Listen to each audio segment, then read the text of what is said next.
Presented by PY Films. DJ Dhanuraj, singing by Arvind Kohli, Amol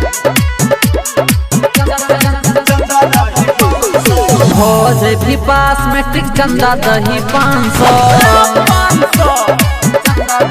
भोज भी पास matric चंदा दही 500 कहियो बतिया जे सुन ले ध्यान से कहियो बतिया जे सुन ले ध्यान से भोज भी पास मैट्रिक चंदा दही 500 भोज भी पास महादेव चंदा दे 500 चंदा दही 500 भोज भी पास चुन चंदा दही 500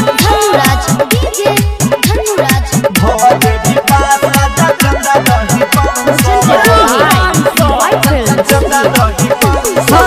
पंडम के साटा जे छै बड़ा भारी 2-4 महीना से चलै छै तैयारी दर्शन करे लग जैतै भीड़ गे जे कियो एतै बन जैतै त कदीर गे भोज भी बात हे रे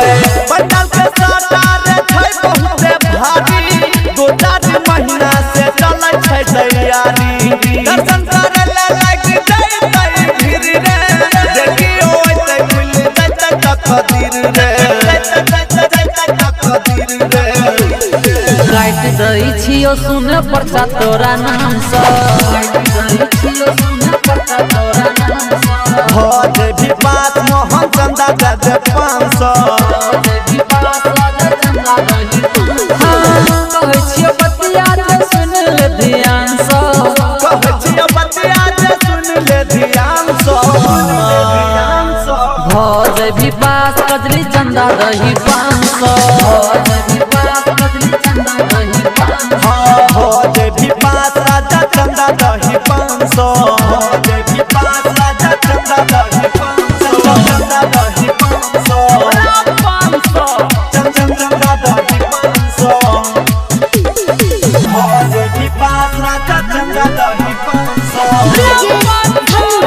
चंदा दही 500 Presented by PY Films. चंदा दही 500 सरस्वती मैया के नाम तू जप रे पूरा जिला में कर दे बही टॉप रे मैया पूरा तो तोहर मन के ललसा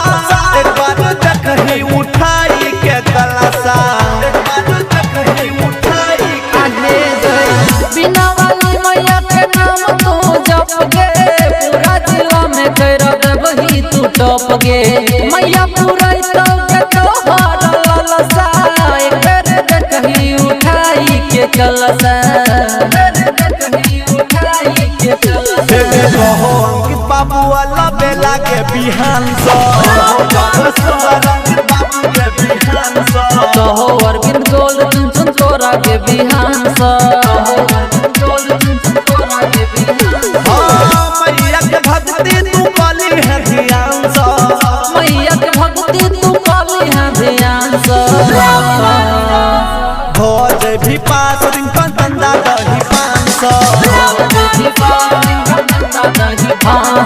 भोज भी पास धनु चंदा दही 500 Mixed by Love Star Amar Raj.